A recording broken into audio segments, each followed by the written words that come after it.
मैं आपको पहले ही वार्निंग दे देता हूँ, अगर आपको फिज़िक्स सच में पढ़ना है तो ही यहाँ पे रुकिएगा, और अगर आज ने आप रट्टाफिकेशन पे हैं और रट्टाफिकेशन फार्मूला बेस्ड क्वेश्चन करना है तो आप इस वीडियो को स्किप कर सकते हैं, आपकी कोई ज़रूरत नहीं है। सच में अगर आपको फिज़िक्स सीखना है, फिज़िक्स से प्यार करना है और हर टाइप के क्वेश्चन आपको करना है तो ही आप यहाँ रुकिएगा, अदरवाइज़ आप स्किप कर सकते हैं। तो चलिए, हाँ जी बच्चों, कैसे हैं आप लोग? चलिए हम शुरू करते हैं बिना टाइम को वेस्ट किए हुए। और सबसे पहले मैं बताता हूँ कि मैं क्या करने वाला हूँ। ये आप चैप्टर देख रहे हैं मोशन इन स्ट्रेट लाइन। सबसे ज़्यादा, चाहे आप 11th में हो, चाहे आप जेई की तैयारी कर रहे हो, चाहे आप नीट की तैयारी कर रहे हो, कुछ भी कर रहे हो, ये सबसे ज़्यादा इम्पॉर्टेंट चैप्टर है, मोस्ट इम्पॉर्टेंट चैप्टर है। बिना इस चैप्टर के अगर आप आगे बढ़े तो आपकी जो फिज़िक्स है वो पूरी की पूरी बर्बाद हो जाएगी। और उसमें भी सबसे पहला टॉपिक आपका जो शुरू होता है वो है आपका डिस्टेंस एंड डिस्प्लेसमेंट। तो मैं आपको हल्का सा हिंट देता हूँ कि हम लोग क्या करने वाले हैं। हम 100% तरीके से सारी चीज़ों को क्लियर करेंगे। सेकंड चीज़ हम लोग क्या करेंगे, हम यहाँ पे क्वेश्चन प्रैक्टिस करेंगे। किस लेवल तक करेंगे? हम 11th की तो पूरी करेंगे ही करेंगे, एनसीईआरटी वगैरह। हम जेई और नीट लेवल की भी प्रैक्टिस करने वाले हैं। मैं आपको दिखाता हूँ कि हम लोगों ने कितने सारे क्वेश्चन, ताकि आपको पता चल जाए कितने सारे क्वेश्चन हम लोगों ने बनाए। ये सारे क्वेश्चन आपको देखेंगे, एक से एक लेवल के आपको क्वेश्चन मिलेंगे और बहुत ही बेहतरीन टाइप के क्वेश्चन सारे हुए हैं, ठीक है ना। तो चलिए हम शुरू करते हैं। सबसे पहले तो आपको क्या करना है मैं आपको बताता हूँ, उसके बाद हम चलेंगे। 1 मिनट गाइस, ओके। चलिए, तो सबसे पहले आपको क्या करना है मैं आपको बताता हूँ, फिर हम एकदम टाइम से हम चीज़ों को शुरू करेंगे। सबसे पहले आपको पूरी, यानी आपको कॉपी लेकर बैठना है ना, सिर्फ देखना नहीं, कॉपी, और कॉपी के साथ साथ आपको नोट्स बनाते हुए चलना है। नोट्स आपको अपनी ओन लैंग्वेज, खुद की लैंग्वेज में होनी चाहिए। मैं कोई चीज़ बोल रहा हूँ, कोई चीज़ समझा रहा हूँ, आप हर एक चीज़ को अच्छे से नोट डाउन करेंगे। कोई भी डाउट होगा आप ज़रूर कमेंट करिएगा, मैं आपको ज़रूर रिप्लाई दूंगा, ठीक है ना। चलिए, जब ये हम कर लेंगे फिर मैं आपको साथ साथ में बताता चलूँगा, है ना। आप एक बार भरोसा करके देखिए, सिंपल सी बात है कि आप पहले क्या करिए, पहले इस्तेमाल करिए। सबसे पहले आप इस्तेमाल करिए, ठीक है ना। उसके बाद आप क्या करिए, विश्वास करिए। पहले इस्तेमाल कर लीजिए, फिर विश्वास आप करिएगा। चलिए 1 बाय 1 शुरू करते हैं, अब बिना के, है ना, ठीक है। टाइम को वेस्ट बिल्कुल नहीं करेंगे, हम शुरू कर रहे हैं चीज़ों को, है ना। चलिए, सबसे पहली बात आपको देखता हूँ कि मोशन क्या होता है, मोशन कितने टाइप का होता है। फिर एक मज़ेदार चीज़ आपको मैं बताने वाला हूँ, पहले देख लेते हैं मोशन क्या चीज़ होती है। सबसे पहले बात करते हैं व्हाट इज़ द मोशन। तो हम पहले बात करेंगे कि मोशन, अभी बताता हूँ आपको मोशन क्या है, कि मोशन कितने डायमेंशन में हो सकता है। देखो, अगर आप सिर्फ एक तरफ चल रहे हैं, इन वन डायरेक्शन, आप सिर्फ एक डायरेक्शन में चल रहे हैं, उसे बोला जाएगा मोशन इन वन डायमेंशन, या जिसे हम बोलेंगे मोशन इन स्ट्रेट लाइन। और अगर आप 2 डायमेंशन की बात करते हैं, एक्स और वाई की बात करते हैं, तो इसे बोला जाएगा मोशन इन प्लेन। तो आप यहाँ पे कह सकते हैं कि हम स्ट्रेट लाइन की बात करने वाले हैं। किसकी बात करने वाले हैं? स्ट्रेट लाइन, ठीक है ना। नॉर्मली हम इस पूरे चैप्टर में स्ट्रेट लाइन की बात करने वाले हैं। जब हम 2 डायमेंशन की बात करेंगे तो हम किस में बात करेंगे? मोशन इन प्लेन की बात करेंगे, जो आपका चैप्टर नंबर 3 है।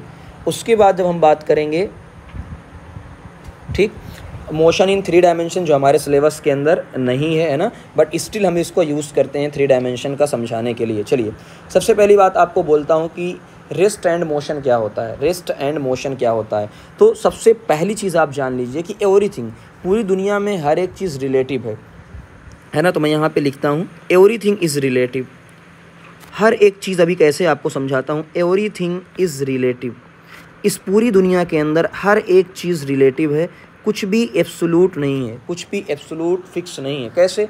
मैं आपको समझाता हूँ इस एग्जांपल से। मैं इस एग्जांपल से आपको समझाता हूँ जो मैंने क्लास 9th वालों को समझाया था। ये मैं हूँ, ठीक है ना, ये मेरा नाम है अशद, ठीक है ना।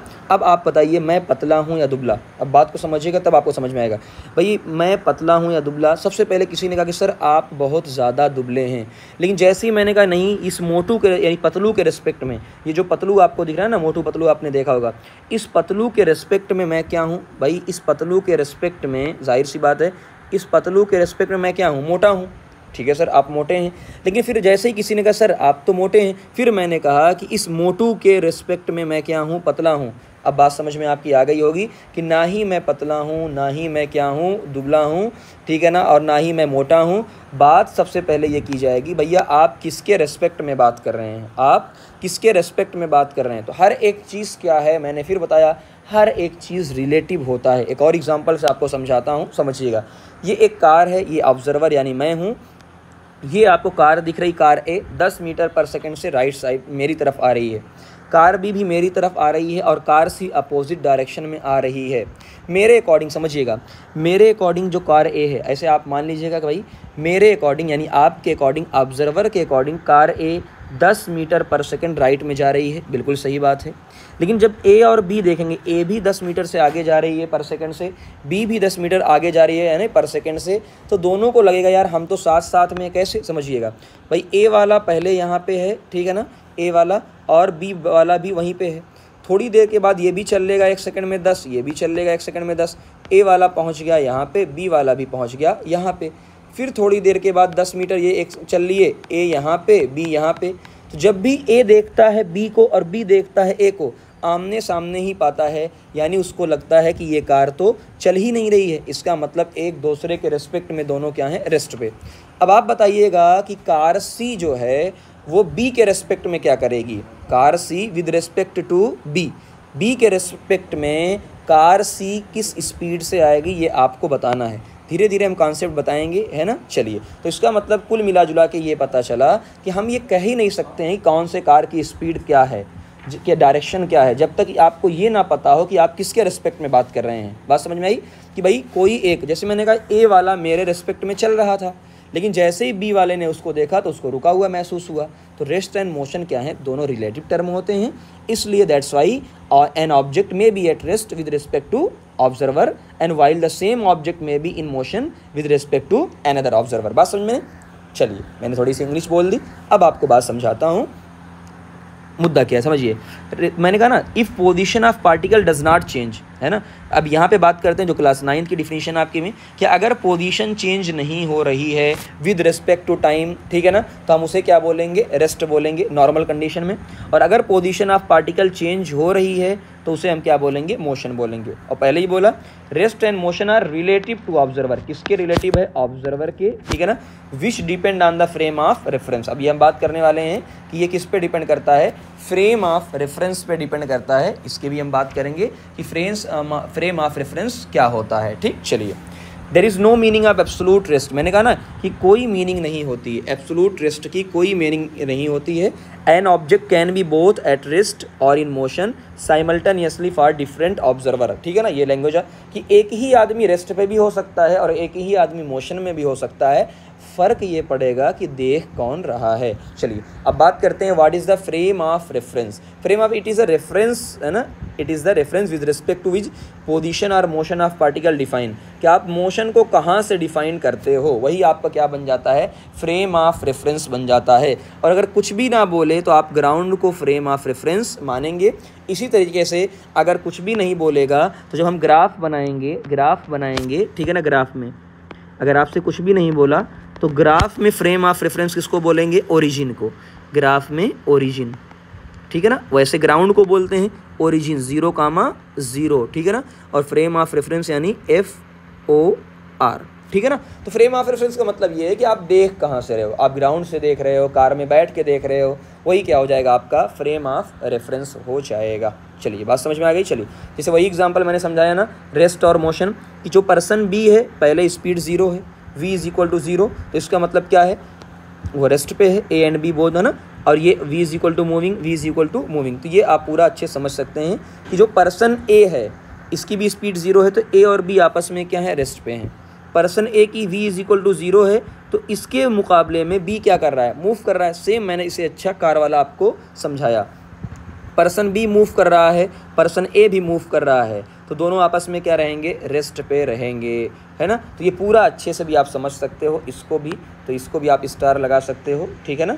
हालांकि मैंने आपको इस तरीके से समझा दिया आपको। अब आज के बाद आपको कोई ज़रूरत नहीं पड़ेगी किसी भी चीज़ को समझने की। अब एक कॉन्सेप्ट और समझाता हूँ डिस्प्लेसमेंट का। पहले हालांकि सब लोग डिस्टेंस पहले समझाते हैं, मैं आपको डिटेल लेके चल रहा हूँ, डिस्प्लेसमेंट समझा रहा हूँ, क्लास 9th में लेके चल रहा हूँ, जहाँ से मैंने बच्चों को और अच्छे तरीके से समझाया था। चलिए, हो सकता है आपको समझ में आए। समझिएगा, सबसे पहली बात ये देखिए, मेरा मान लीजिए घर है, हालांकि मेरा घर बड़ा सा और है ना, अभी ये मेरा घर है और ये मैं बाइक लेके यहाँ पे खड़ा हूँ।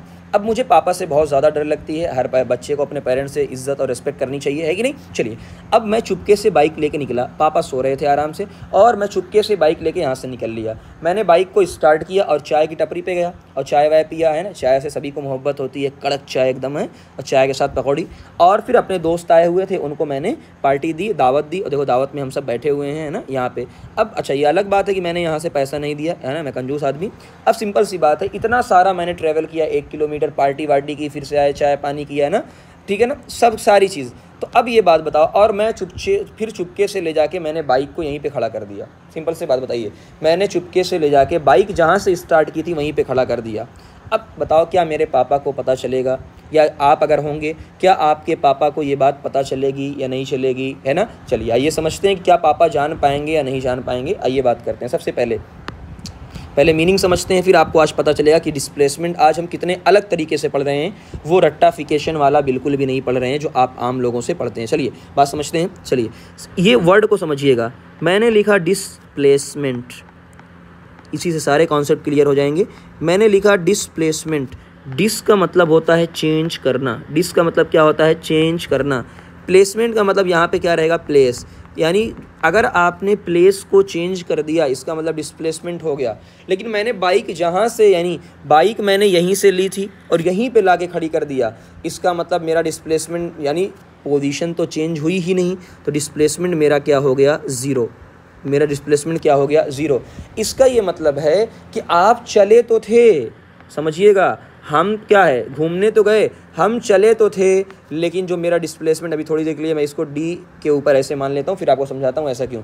तो मैंने कहा मेरा जो डिस्प्लेसमेंट है वो क्या है? ज़ीरो। तो क्या मैं डिस्प्लेसमेंट से बता पाऊँगा कि मैं चला हूँ या नहीं? बिल्कुल नहीं बता पाऊँगा, है ना, बिल्कुल नहीं बता पाऊँगा। लेकिन इसका मतलब ये है कि आप मोशन को, समझिएगा ध्यान से, थोड़ा दर्द होगा लेकिन समझिएगा, हम मोशन को कभी भी डिस्प्लेसमेंट से डिफाइन नहीं कर सकते, क्योंकि आप बता ही नहीं पाओगे कि आपकी बाइक चली है या नहीं। लेकिन पापा थोड़ा सा फिजिक्स पढ़े हुए थे, पापा को फिजिक्स आती थी थोड़ी सी। उन्होंने सबसे पहले जाके देखा ओडोमीटर। उन्होंने क्या देखा? बाइक के अंदर जो डिस्टेंस, उन्होंने देखा कि ओडोमीटर पे 3 किलोमीटर की डिस्टेंस थी, है ना। ओडो यानी कि आपकी बाइक चली है तो मीटर की रीडिंग आई होगी। उन्होंने देखा 3, और फिर सुताई हो गई और बेल्ट पड़ गई, तो यानी ठीक है ना, 3 किलोमीटर। तो ये जो बाइक का ओडोमीटर होता है, जिसमें डिस्टेंस होती है, वो किसको मेज़र करता है? डिस्टेंस को, ठीक है ना। और डिस्टेंस की वजह से ही आप बता पाओगे मोशन हुआ है नहीं। तो यहाँ से एक चीज़ और पता चल गई कि अगर आप चले हो, है ना, अगर आप चले हो तो यानी डी यानी डिस्टेंस तो आएगा ही आएगा। डिस्टेंस कभी ज़ीरो नहीं हो सकता, डिस्टेंस कभी भी ज़ीरो नहीं हो सकता अगर आप चले हो। डिस्टेंस तभी ज़ीरो होगा जब आप चले ही नहीं, यानी आप रुके हुए थे, तभी डिस्टेंस क्या होगा? ज़ीरो। जबकि डिस्प्लेसमेंट, है ना, आप रुके हुए हो तो भी ज़ीरो, और आप चल के वापस आ गए हो तो भी ज़ीरो। अब इतनी बातों खाली आप दिमाग में रखिएगा, आपके सारे पॉइंट्स क्लियर हो चुके होंगे, आपके सारे पॉइंट्स क्लियर हो चुके होंगे। आइए और समझाता हूँ डिस्टेंस और डिस्प्लेसमेंट को, फिर आप बात को और अच्छे से समझ पाएंगे, चलिए शुरू करते हैं। एक और बात यहाँ इस तरीके से हम आपको समझाते हैं। वेट, चलिए ये रास्ता समझिएगा। ये मैंने आपको रास्ता बनाया ए से लेके बी तक, है ना। अभी आपको सारी बातें समझ में आ जाएगी। ये मैंने कहा कि ये मेरा ए और बी, ये मेरा इनिशियल पॉइंट है, ये मेरा फाइनल पॉइंट है, और मेरे पास कई सारे रास्ते। मैं ए से चला बी पे रास्ता नंबर 1, मैं ए से चला बी रास्ता नंबर 2, मैं ए से चला बी पे रास्ता नंबर 3, ठीक है ना। अब बताइए मैं ऐसे कितने रास्तों से चल सकता हूँ? तो मैंने कहा सर हम ऐसे इनफाइनाइट रास्तों से चल सकते हैं। बिल्कुल सही बात है, हम ऐसे इनफाइनाइट रास्तों से चल सकते हैं। बात समझ में आ गई सबको? इनफाइनाइट रास्तों से चल सकते हैं। एक मिनट, चलिए, तो ऐसे हम इनफाइनाइट रास्तों से चल सकते हैं। दूसरा, सर एक और बात बताइए, हाँ क्या, कि ये जो रास्ता आप चल रहे हो, कभी रास्ता नंबर 1, कभी रास्ता नंबर 2, कभी रास्ता नंबर 3, इसका मतलब यही उसका एक्चुअल पाथ होगा। भाई रास्ता नंबर 1 का एक्चुअल पाथ, तो उसकी डिस्टेंस क्या होगी? अलग अलग।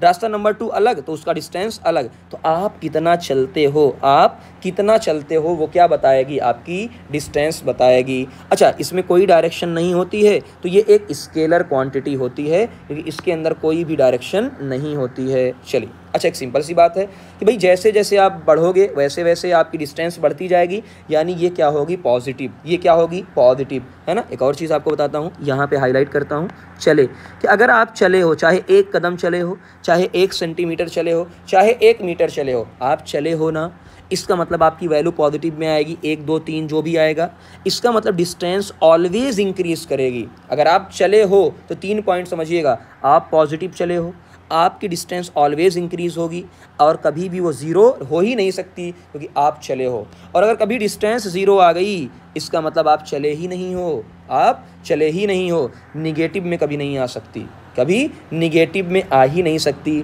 और इसकी यूनिट क्या होती है, सभी को पता है, इसकी यूनिट क्या होती है, मीटर। अच्छा, एक और चीज़ आप बता सकते हो कि ये पाथ पे डिपेंड करता है, ये पाथ पर डिपेंड करता है। कैसे पता चला, आइए बताते हैं। पाथ पर डिपेंड करता है, डिस्टेंस के बारे में इतनी चीज़ समझ लो, फिर सारी चीज़ें क्लियर। ये पाथ पे डिपेंड करता है। कैसे सर पाथ पे डिपेंड करता है? भाई रास्ता नंबर 1 जाओगे अलग डिस्टेंस आएगी, रास्ता नंबर 2 जाओगे अलग डिस्टेंस आएगी, रास्ता नंबर 3 जाओगे अलग डिस्टेंस आएगी। यानी मैंने बोल दिया कि जैसे ही मैं D1 को लेता हूँ, है ना, वो अलग आएगा, कभी बराबर नहीं होगा D2 के, और अगर D2 है तो कभी D3 के बराबर नहीं आएगा, है ना। तो इतनी सारी बातें आपने इसके बारे में समझ लिया।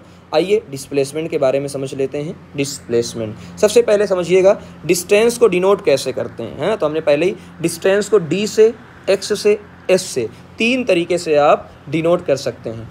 इसका भैया डिस्प्लेसमेंट, अब एक ये वेक्टर क्वांटिटी होती है, तो हम इसको डिनोट कैसे करेंगे, इसके ऊपर तीर लगा देंगे, तो ये जो एरो है वही बताएगा, एरो बताएगा कि ये एक वेक्टर क्वांटिटी है। बस इतनी बात समझना आप कि आप कहाँ पहुँचे। अभी आपको डिफिनीशन इंग्लिश में समझाऊंगा। भैया आपको डिस्प्लेसमेंट में सिर्फ इस बात से मतलब होना चाहिए, आप कहाँ पहुँचे, आप कहाँ पहुँचे। जैसे मैं सिंपल सी बात है, मैंने फिर से 3 रास्ता बनाया, जैसा कि आपके सामने है ना, मैंने यही देखो, सुनो, ये 3 रास्ते आपके पास थे, रास्ता नंबर 1, रास्ता नंबर 2, रास्ता नंबर 3। तीनों रास्ते में आप कहाँ पहुँच रहे हो? सर हम तीनों रास्ते में B पे पहुँच रहे हैं। तो डिस्प्लेसमेंट को सिर्फ इस बात से मतलब है कि आप कहाँ पहुँचे हो। जैसे अभी बाइक वाला एग्जांपल समझाए थे मैंने कि भैया बाइक ला के मैंने वहीं खड़ी कर दी, शुरू भी वहीं से किया, ख़त्म भी वहीं पे किया, मैं पहुँचा भी वहीं पे, शुरू भी वहीं किया, इसका मतलब मेरा डिस्प्लेसमेंट हुआ ही नहीं। अच्छा, एक और चीज़, सबसे इंपॉर्टेंट चीज़, कि ये जो डिस्प्लेसमेंट होता है वेक्टर क्वांटिटी होता है, यानी डायरेक्शन होगा, है ना, ये शॉर्टेस्ट पाथ होता है। और बताइए तीनों रास्तों में से सबसे शॉर्टेस्ट रास्ता कौन है? ये सीधा रास्ता। तो आपको एक और बात पता चल गई कि A से लेके B तक या कहीं से भी कहीं तक अगर जो सबसे छोटा रास्ता होगा, जो सबसे सीधा रास्ता होगा, सीधा रास्ता कह लो, वो क्या होगा? आपका डिस्प्लेसमेंट होगा। और ये हमेशा स्ट्रेट लाइन होगा और ये हमेशा एक वैल्यू आएगी। ये हमेशा कितनी वैल्यू आएगी? एक ही वैल्यू आएगी। डायरेक्शन क्या होगी इसकी? सर इसकी डायरेक्शन होगी इनिशियल टू फाइनल। हमेशा याद रखना, डिस्प्लेसमेंट की डायरेक्शन हमेशा आएगी। ये बहुत ज़्यादा काम आने वाला है, ज़्यादा नहीं भैया, बहुत ज़्यादा काम आने वाला है। यानी डायरेक्शन हमेशा कहाँ से कहाँ होगी, अभी आपको दिखाऊंगा, इनिशियल टू फाइनल होगी। Okay sir. कैन भी, अब ये पॉजिटिव भी हो सकता है, निगेटिव भी हो सकता है, ज़ीरो भी, क्योंकि इसके अंदर डायरेक्शन है। और आप सबको पता है हम ओरिजिन को जो ये ओरिजिन है, ओरिजिन के राइट साइड पॉजिटिव, ओरिजिन के लेफ्ट साइड निगेटिव, ऐसे ही ऊपर की डायरेक्शन को पॉजिटिव, नीचे की डायरेक्शन को माइनस। तो ये सारी चीज़ें याद रखिएगा, बहुत ज़्यादा काम आने वाली हैं। अगर आपको रटना है तो छोड़ के चले जाइए, समझना है तो अच्छे से फील करिए कि डिस्प्लेसमेंट एक वेक्टर क्वांटिटी होती है, डायरेक्शन प्लस भी हो सकती है, माइनस भी हो सकती है। चलिए, अच्छा यहाँ पे एक और एग्जांपल आप समझिएगा, एक और एग्जांपल अच्छे से, कि अगर मैं A से लेके B जा रहा हूँ, B से लेके फिर से कहाँ जा रहा हूँ? A पे। इसका मतलब मैंने शुरू जहाँ से किया वही मेरा फाइनल है। तो इनिशियल भी सेम, फाइनल भी सेम, तो डिस्प्लेसमेंट क्या हो जाएगा? ज़ीरो हो जाएगा। ये एक और तरीका कि भैया एक पूरे सर्कल में आप घूम रहे हो, एक पूरे सर्कल में आप घूम रहे हो, तो डिस्टेंस क्या आएगी? 2πr। ये सबको पता होता है, डिस्टेंस पूरे सर्कल में 2πr आता है, उसका सरकमफ्रेंस। लेकिन हम A से गए थे, A पे वापस आ गए, यानी initial is equal to final, तो मेरा डिस्प्लेसमेंट क्या होगा? ऑलवेज इक्वल टू ज़ीरो होगा। बात समझ में आ गई? चलिए अब हम समझ लेते हैं कुछ और चीज़ों को, फिर हम क्वेश्चन की तरफ आते हैं, फिर मैं आपको और चीज़ें समझाता हूँ, ठीक है ना। चलिए आते हैं क्लास अपनी 11th ये पूरी। अब आपको 1 by 1 जो डिफिनीशन है वो लिखवा समझा देता हूँ, समझिएगा। पहला डेफिनीशन समझिएगा, जब हमने बात की डिस्टेंस की, तो हमने कहा लेंथ ऑफ एक्चुअल पाथ। ये जो आप एक्चुअल पाथ चले हो, कितना चले हो, आप एक्चुअल में कितना चले हो, वही आपका क्या है? वही आपका डिस्टेंस है, वही आपका डिस्टेंस है। ठीक, लेंथ ऑफ एक्चुअल, और ये एक्चुअल लेंथ है, ये स्केलर क्वांटिटी होती है। हाँ सर, ये कभी भी निगेटिव नहीं होती। अभी यूनिट क्या होती है? मीटर होती है। और इतने सारे रास्ते हैं, हर एक रास्ते की अलग डिस्टेंस होगी। इसका मतलब ये पाथ पे डिपेंड करता है। जिस रास्ते से आप चलोगे हम सिर्फ उस डिस्टेंस को मेज़र करेंगे। डिस्प्लेसमेंट क्या होता है? शॉर्टेस्ट होता है, एकदम सबसे छोटा। कहाँ से? Initial and final. Initial and final ये एक वेक्टर क्वांटिटी होती है, यानी डायरेक्शन आएगा। और डायरेक्शन ऑलवेज कहाँ आएगा? Initial to final. फिर बोला, बहुत इंपॉर्टेंट है, ये कैन भी पॉजिटिव भी हो सकती है, निगेटिव भी हो सकती है, ज़ीरो भी हो सकती है, और ये रास्ते पे डिपेंड नहीं करता। यानी आप ए से चाहे पहला रास्ता लो, चाहे दूसरा रास्ता लो, चाहे तीसरा, चाहे हज़ार, सभी का डिस्प्लेसमेंट कौन सा आएगा? सिर्फ ये वाला आएगा। सिर्फ कौन सा आएगा? ये वाला आएगा। एक स्ट्रेट लाइन आएगी सभी का, यानी कुछ भी रास्ता लो सभी का डिस्प्लेसमेंट बराबर आएगा। एक और डिफिनीशन की तरफ हम समझ लेते हैं। ओके, ठीक है ना। आइए इसको समझते हैं। पहला कि हमने बात किया था भाई ये स्केलर क्वांटिटी होती है। यस सर, पाथ पे डिपेंड करता है। अब एक बात समझिएगा, फॉर अ मूविंग हमने पहले समझा कि अगर कोई ऑब्जेक्ट चल रहा है, इसका मतलब डिस्टेंस बढ़ रही है, इसका मतलब always increase. For a moving body it is always positive, और ये ऑलवेज क्या होगा? पॉजिटिव, कभी भी निगेटिव या ज़ीरो नहीं हो सकता। अगर आपने कह दिया कि डिस्टेंस ज़ीरो है, इसका मतलब आप चले ही नहीं हो, इसका मतलब ये है कि आप रेस्ट पे हो। अगला, there can be infinite value. बिल्कुल, हमने कहा हज़ारों और लाखों और इनफाइनाइट रास्ते हो सकते हैं कहीं पर जाने के। चलिए इसमें समझ लेते हैं। एक वेक्टर क्वांटिटी होती है, डायरेक्शन हमेशा इनिशियल टू फाइनल। इतना टाइम इसलिए दे रहा हूँ कि बहुत ज़्यादा इंपॉर्टेंट है ये टॉपिक। अच्छा, ये क्या है? Depend on initial. इसको सिर्फ मतलब है इनिशियल और फाइनल पोजीशन से। और फॉर अ मूविंग बॉडी, अगर कोई बॉडी मूव कर रही है, ये इंक्रीज़ भी कर सकता है, साथ में डिक्रीज़ भी कर सकता है। अभी थोड़ी देर के बाद इस पॉइंट को हम समझने वाले हैं। चलिए, फॉर अ मूविंग बॉडी ये पॉजिटिव भी हो सकता है, निगेटिव भी हो सकता है, ज़ीरो भी हो सकता है, कुछ भी हो सकता है ना। इसको समझने वाले हैं, थोड़ा सा पेशेंस रखिएगा। इफ़ डिस्प्लेसमेंट इज ज़ीरो, अगर आपका डिस्प्लेसमेंट ज़ीरो है तो दो चीज़ हो सकती है। या तो क्या है, आप चले ही नहीं हो, या तो चल के आप वापस आ चुके हो। जैसा कि मैं बाइक चला के वापस आ गया था। और सिर्फ एक वैल्यू होगी, यानी एक फिक्स वैल्यू होगी। सिर्फ कितनी वैल्यू होगी? एक वैल्यू होगी रास्ते के बीच में। अब इस बात को समझिएगा, फिर एक और पॉइंट आपको बहुत मज़ेदार समझाऊंगा। पहले इस डिस्प्लेसमेंट के इस पॉइंट को समझ लेते हैं जो बच्चों को बहुत ज़्यादा कंफ्यूज करता है। चलिए,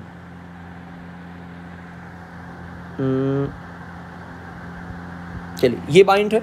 मैंने पहले ही आपसे कहा था कि हम लोग क्या करते हैं, हमेशा ओरिजिन को रेफरेंस मान लेते हैं। तो मैंने इसको मान लिया ज़ीरो, यानी ओरिजिन। तो मैंने कहा यहाँ पे मेरी एक्स की वैल्यू कितना है? ज़ीरो है। और यहाँ पे ए है, ये ए है मेरा, समझिएगा, ये मेरा ए है जो 5 मीटर पे है। ये मेरा बी है जो क्या है? 10 मीटर पे है। ओके सर, 10 मीटर पे है। ये मेरा सी है, ये मेरा सी है जो -10 मीटर पे है।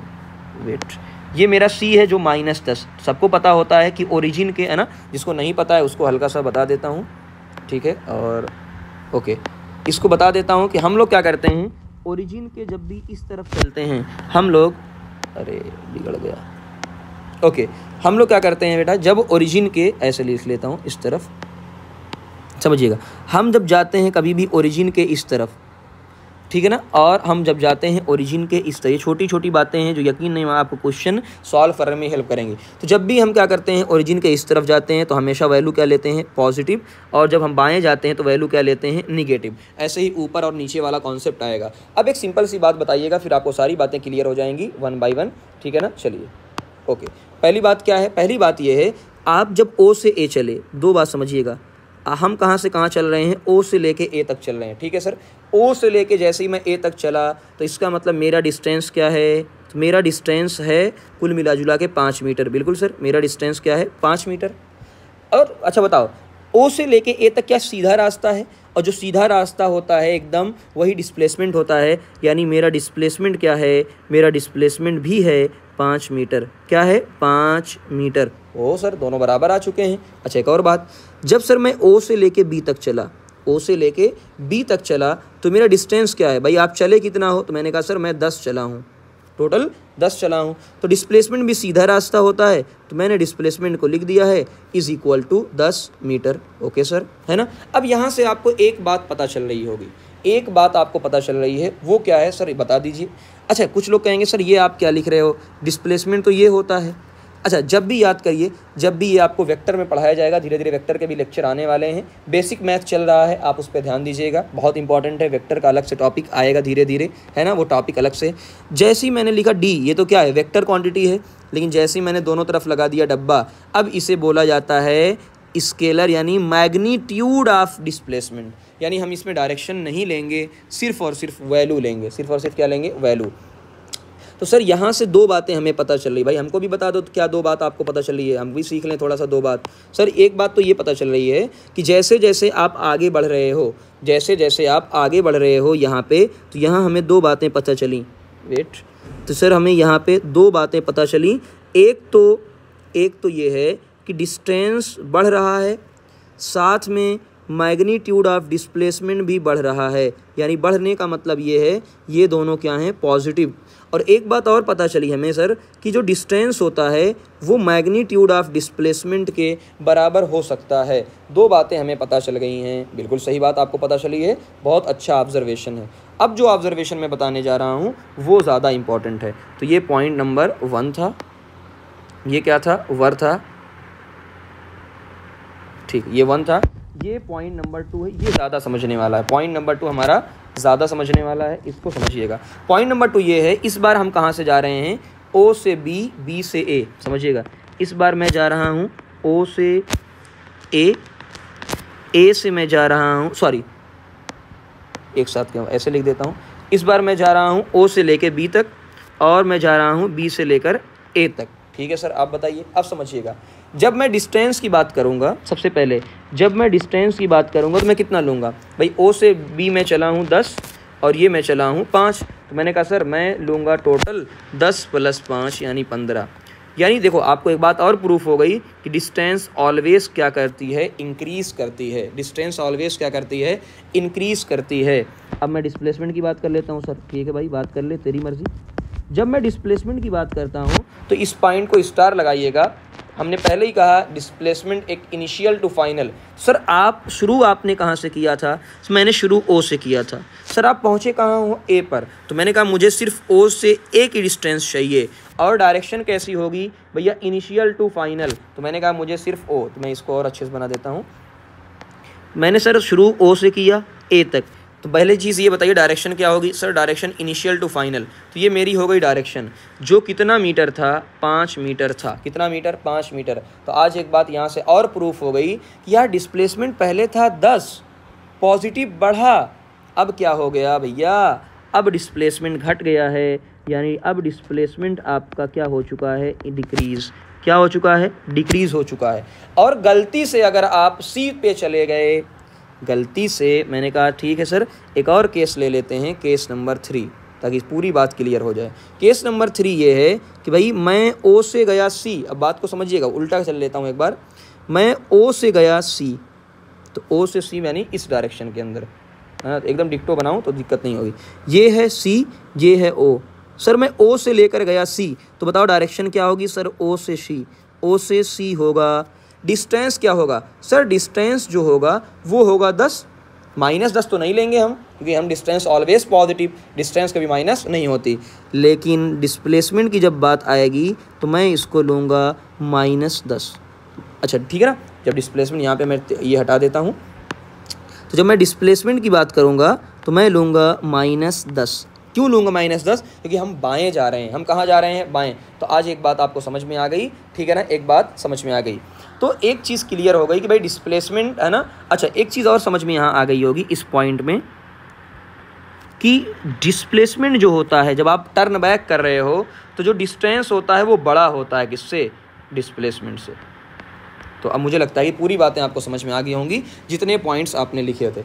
अब एक इंपॉर्टेंट पॉइंट की तरफ चलते हैं। ये इंपॉर्टेंट पॉइंट बहुत ज़्यादा है, ज़्यादा इंपॉर्टेंट है। कितना इंपॉर्टेंट, ज़्यादा ही इंपॉर्टेंट। का क्या लिखा वो समझिए, when particle travelled in straight line, जब भी कोई पार्टिकल सीधा चलता है विदाउट टर्न बैक, यानी उसने अपनी डायरेक्शन को चेंज नहीं किया है, विदाउट टर्न बैक। बात को समझिएगा, बात को समझिएगा।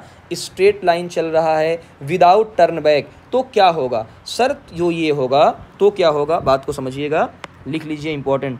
तो ये वाला होगा, ये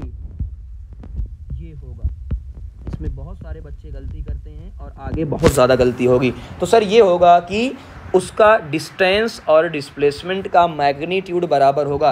दोनों में अंतर समझिएगा बेटा, दोनों में अंतर, फिर मैं आपको पूरी बात समझाता हूँ। तो मैंने ये कहा कि सर जब भी ऐसा होगा तो मेरा जो d है वो d के बराबर होगा। ये बात बिल्कुल गलत है। क्यों? d स्केलर होता है और जिसके ऊपर लगाया हुआ है वो क्या है? वेक्टर है। तो स्केलर वेक्टर बराबर नहीं हो सकते। तो क्या मतलब है? तो हम ऐसे लिखेंगे इस चीज़ को कि जो मेरा डिस्टेंस है वो डिस्प्लेसमेंट के मैग्नीट्यूड के बराबर होगा। अच्छा, ये जो आपको दी होती है ये होती है ओनली वैल्यू। ये क्या होती है? ओनली वैल्यू की बात करती है। किसकी बात करती है? वैल्यू की बात करता है। किसकी बात करता है? वैल्यू की। बात समझ में आ गई? तो ऐसे लिखा जाना चाहिए, यानी मैग्नीट्यूड लिखा जाना चाहिए। इसे क्या बोला जाता है? Magnitude of displacement. तो यहाँ पे लिखा हुआ है मैग्नीट्यूड ऑफ डिस्प्लेसमेंट। ये बहुत इंपॉर्टेंट बात है, समझिएगा बात को। अब कैसे ऐसा हुआ इसको मैं और अच्छे समझाता हूँ, फिर आपको पूरी बातें पता चलेंगी। समझिएगा, ये मैंने आपके सामने एक चीज़ बना दी और ये आगे काम आने वाला है, इसलिए मैं बना रहा हूँ। समझिएगा, ये मैं गया यहाँ से यहाँ तक, ठीक है। मैंने 2 पॉइंट बनाए, आपको ऑटोमेटिक अभी सारी चीज़ें क्लियर हो जाएंगी। चलिए, ये मैंने बनाए, ये मेरा समझिएगा, ये मैं हूँ ए पे और मैं ऊपर गया बी तक, ये मैं गया बी तक और इसकी हाइट है 10 मीटर। क्या एक सीधा रास्ता है? बिल्कुल सर, ये एक सीधा रास्ता है। इसका मतलब क्या होगा कि भैया एक सीधा रास्ता है, तो इसका मतलब यहाँ पे लिख देता हूँ, जो डिस्टेंस है वही डिस्प्लेसमेंट के बराबर आएगा। यानी कितना आएगा? Is equal to 10 metre. कितना आया? 10 मीटर। यानी ये बात प्रूफ हो चुकी। जब भी आप सीधे जाएंगे डिस्टेंस और डिस्प्लेसमेंट का मैग्नीट्यूड क्या होगा? बराबर होगा। लेकिन आज मैं क्या कर रहा हूँ? आज मैंने शुरू किया ए से, लेकिन जैसे ही मैं कहाँ गया? ऊपर, तो यानी मैं पहुँच गया बी पे, और अब बी से मैं वापस आ गया, यानी टर्न बैक कर लिया, और टर्न बैक करके मैं फिर से यहाँ पे आ गया। तो भैया बताओ डिस्टेंस कितनी हुई? सर डिस्टेंस तो आप कितना हुए? 10 + 10।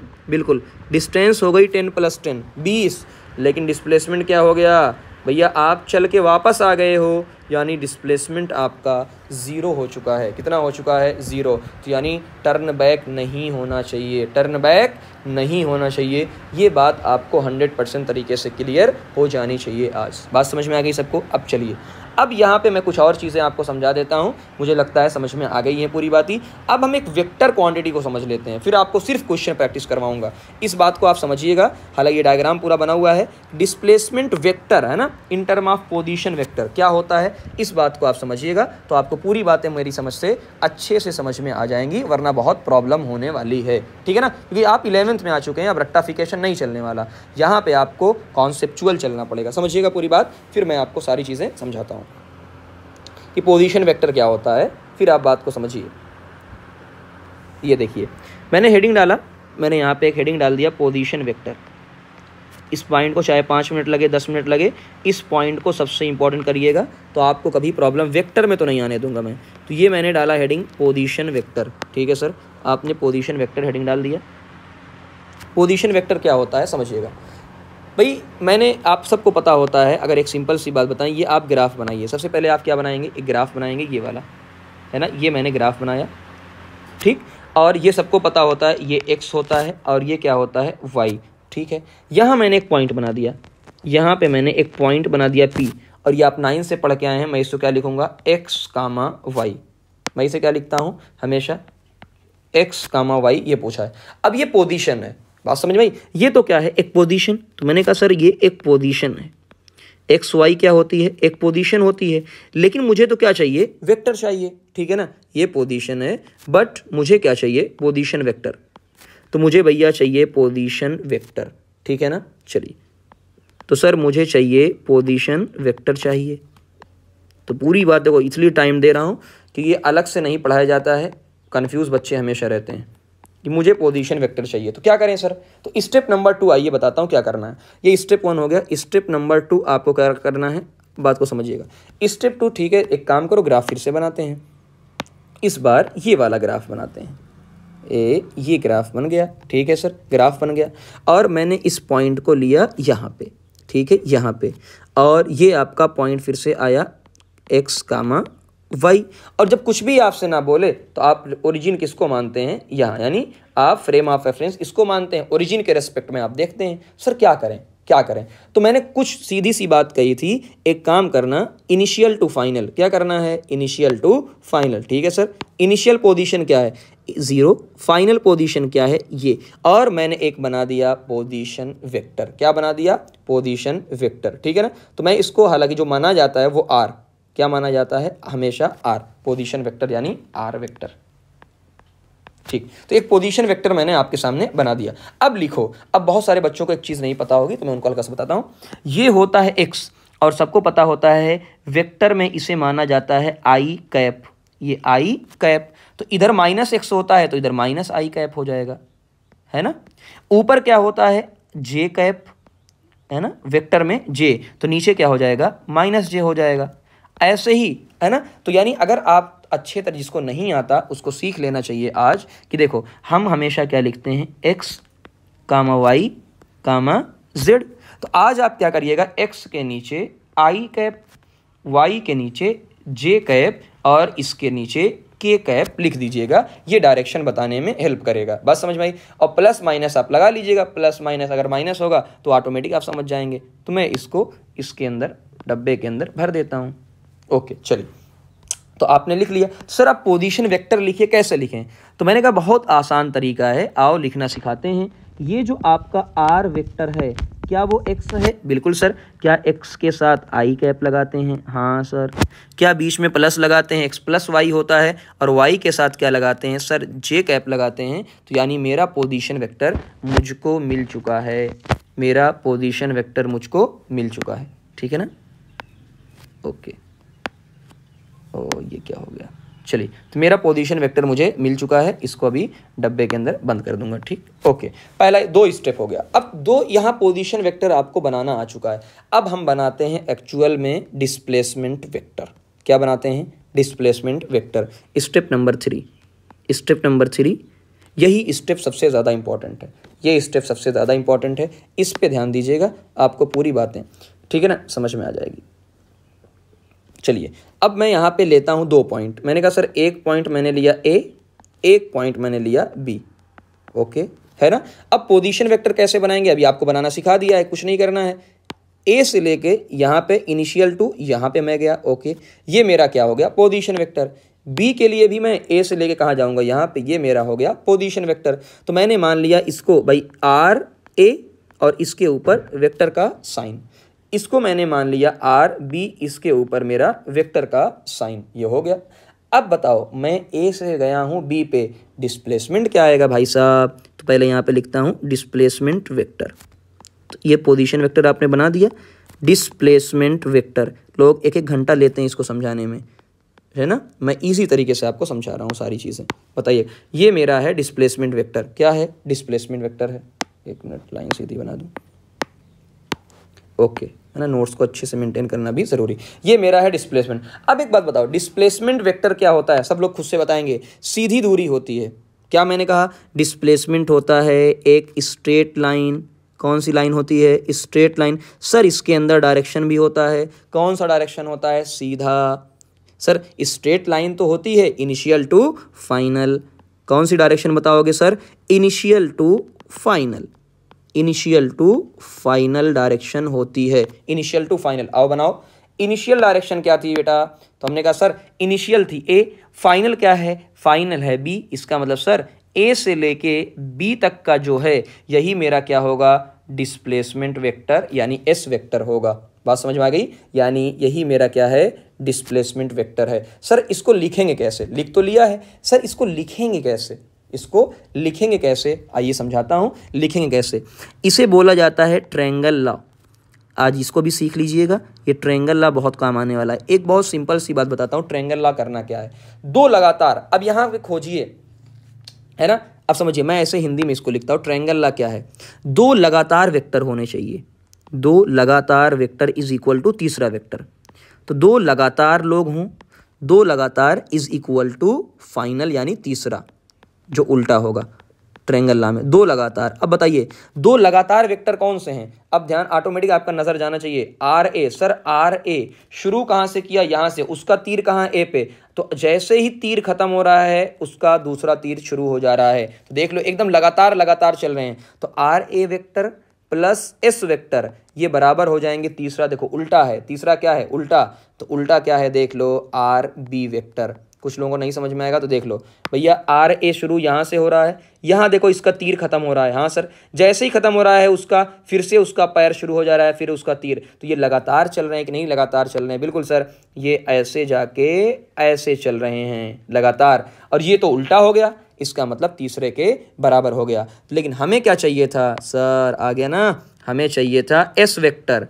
देखो तो एक्स वेक्टर का मतलब R B minus R A vector है ना। चलो इसको डब्बे में पहले बंद करो, फिर से आपको समझा दूं। तो आज के बाद आपको सीधा क्या है? फाइनल माइनस, तो ये क्या होगा? Simple final vector, final minus initial, final minus initial.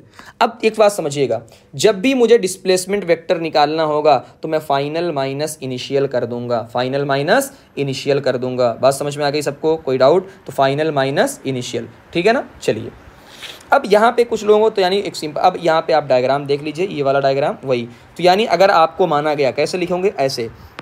अगर आपसे कहा गया कि R1 वाला आपका है शुरू x1 आई कैप एक्स वाई जे में दिया है, वाई जेड में, R2 वाला भी आपको एक्स वाई जेड में दिया है, तो आप चेंज कैसे निकालोगे? सिंपल सी बात है, x2 माइनस एक्स1 आई कैप, y2 माइनस y1 और z2 माइनस z1, है ना भाई। x को x से घटाओगे, y को y से घटाओगे और z को z से घटाओगे। आइए तुरंत इस पर एक क्वेश्चन कर लेते हैं, ताकि आपको फौरन क्वेश्चन से समझ में आ जाएगा, बिना क्वेश्चन के आपको समझ में नहीं आएगा। बहुत फेवरेट और फेमस क्वेश्चन है, आपको पूरी बात समझ में आ जाएगी, समझिएगा।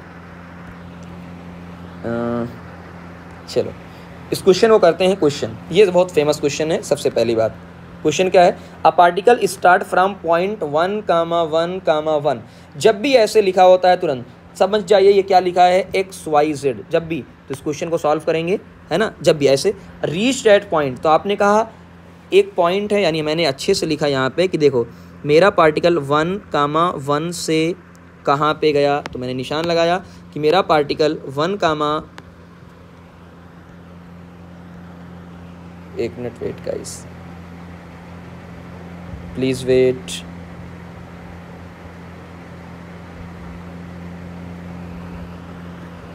एक मिनट रुक जाइएगा, कुछ इशू हो रहे हैं गाइस।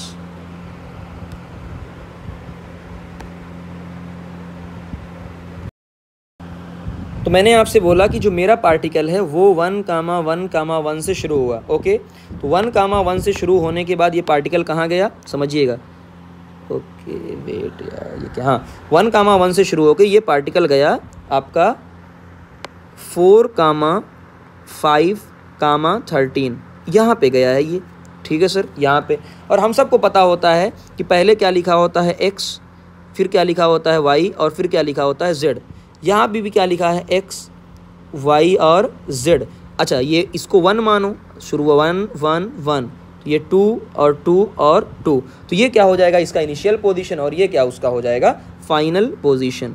तो मैंने लिख दिया अच्छे तरीके से इनिशियल, और इसे मैंने लिख दिया फाइनल, ठीक है। क्वेश्चन ने क्या पूछा है समझिएगा, बहुत इंपॉर्टेंट क्वेश्चन है, इसलिए मैं इसको टाइम दे रहा हूँ अच्छे तरीके से। इनिशियल पोजीशन वेक्टर, सबसे पहले इनिशियल पोजीशन वेक्टर लिखना है। इसका मतलब इसको आई कैप, जैसे ही बोल दे वेक्टर, यानी आई में, जे में और के में लिखना है। अब खुद बताओ यहाँ पे क्या है, x1 आई कैप, इसका मतलब ये सिर्फ 1 है, तो 1 के साथ क्या लिख सकते हो, कुछ भी ना लिखो। तो मैंने लिख दिया यहाँ पे आई कैप, साथ में क्या हमेशा लगाते हैं प्लस, फिर 1 है यानी मैंने क्या लिखा जे कैप, कुछ भी नहीं है तो मैंने क्या लिखा के कैप, लिख दिया आई जे के। इस तरीके सीख लिया आपने। 2 वाला क्या है, x2 4, तो जो फाइनल वाला है वो सबसे पहले क्या है 4, और जो x होता है उसके साथ क्या लगता है आई कैप, प्लस 5 के साथ क्या लगेगा जे कैप, और 13 के साथ क्या लगेगा के कैप लगेगा। उसने पूछा है अगला डिस्प्लेसमेंट वेक्टर। क्या पूछा है, डिस्प्लेसमेंट वेक्टर। तो मैंने खुद बनाया यहाँ पे कि सर जो डिस्प्लेसमेंट वेक्टर होता था वो R final minus R initial, यानी फाइनल माइनस इनिशियल वेक्टर होता था। खुद बताओ फाइनल वेक्टर क्या है। तो मैंने अच्छे से पूरा लिखा कि सर यहाँ पे कैसे लिखना है। तो मैंने खुद बताया था कि x को x में, y को y से। तो पहले पूरा लिख लेते हैं अच्छे से। 4i cap plus 5j cap plus 13k cap minus i cap plus j cap plus k cap. अब सिंपल सी बात है, i को i से माइनस करो। तो मैंने कहा सर 4 - 1 यानी ये क्या हो जाएगा 3i कैप, ठीक है, प्लस 5 - j यानी 1 माइनस करो कितना आएगा 4j कैप प्लस 13 में से 1 माइनस करोगे तो 12k कैप। ये आपका आ गया ये। अगला सबसे ज़्यादा फेमस क्वेश्चन है कि लेंथ ऑफ शॉर्टेस्ट पाथ। इसी में बच्चे कंफ्यूज होते हैं, सर ये क्या पूछ लिया। भाई बात को समझिएगा, शॉर्टेस्ट पाथ क्या होता है। मैंने कहा सर शॉर्टेस्ट पाथ होता है वो होता है डिस्प्लेसमेंट वेक्टर। इसने पाथ पूछा है यानी इसने इसका मैग्नीट्यूड पूछा है, यानी सर इसने इसकी वैल्यू पूछी है। अब क्या लिखें सर, हमको तो नहीं आता। तो एक बात मेरा याद रख लीजिएगा, जब भी कोई वेक्टर, हालांकि वेक्टर में पढ़ाया जाएगा, याद रखिएगा, अभी क्वेश्चन फिर से होगा। जब भी कोई वेक्टर दिया हो और अगर उसका आपको मैग्नीट्यूड निकालना हो, सबसे पहला क्या करोगे आप, सबसे पहले अंडर रूट ले लोगे। क्या लोगे अंडर रूट, नहीं भाई अंडर रूट। क्या ले लोगे अंडर रूट ले लिया सर। उसके बाद आई के साथ जो भी है क्या है वैल्यू क्या है 3 का स्क्वायर प्लस 4 का स्क्वायर प्लस 12 का स्क्वायर, यानी ये कहानी करनी है और कुछ भी नहीं। जब भी कभी वेक्टर क्वांटिटी दी हो, आपको मैग्नीट्यूड निकालना हो, सिंपल अंडर रूट के अंदर सभी का स्क्वायर कर दो। कोई माइनस रहेगा तब भी उसका स्क्वायर प्लस में आ जाएगा। तो यानी ये पूरी वैल्यू आ गई आपकी 169 अंडर रूट के अंदर, यानी आपका 13 मीटर आ गया। तो उम्मीद है आपको ये क्वेश्चन ज़रूर समझ में आया होगा। बहुत इंपॉर्टेंट क्वेश्चन है, इससे कभी मत घबराइएगा। अगला क्वेश्चन इसी पे देख लीजिए, इसी पे सेम। उसने कहा कि the position vector of particle is determined by the expression. उसने दिया हुआ है, सिंपल है ए, देखो इसने दिया हुआ है, ये आपको दिया हुआ है r cap is equal to 3t square plus यानी आई है ना ये पूरा। तो मैं यहाँ पे आपको लिख देता हूँ। चलिए इन्होंने क्या दिया है समझिएगा, 3t स्क्वायर आई कैप प्लस 4t स्क्वायर जे कैप प्लस 7k कैप दिया हुआ है। अब ये बहुत अच्छा क्वेश्चन क्यों है, इसलिए इसने पूछा है डिस्प्लेसमेंट ट्रेवर्स इन फर्स्ट 10 सेकेंड। पहले 10 सेकेंड में वो कितना चला है। तो आपको सबसे पहले क्या निकालना होगा, सबसे पहले आपको निकालना होगा कि t इज इक्वल टू 0 पे कहाँ था। तो यानी आपको टाइम की वैल्यू सबसे पहले, भाई जाहिर सी बात है आपको फाइनल माइनस इनिशियल देखना होगा। तो t इज इक्वल टू 0 पे कहाँ चला है। जैसे ही t की वैल्यू 0 रखोगे तो जहाँ जहाँ t है, देखो ये 3t स्क्वायर बाई 3t की वैल्यू 0 क्या हो गया 0 प्लस 4t की वैल्यू 0 7 अकेला बच गया, यानी सिर्फ क्या बच गया 7k कैप। यानी जो आपका इनिशियल वेक्टर है वो क्या बच गया 7k कैप बचा। Okay sir.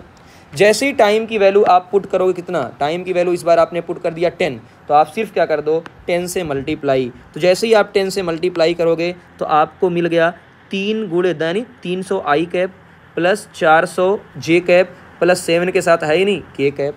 Sir delta R क्या होगा डिस्प्लेसमेंट वेक्टर। तो हमने पहले ही आपसे कहा फाइनल माइनस इनिशियल, कि डेल्टा आर क्या होगा या डेल्टा एस क्या होगा फाइनल माइनस इनिशियल।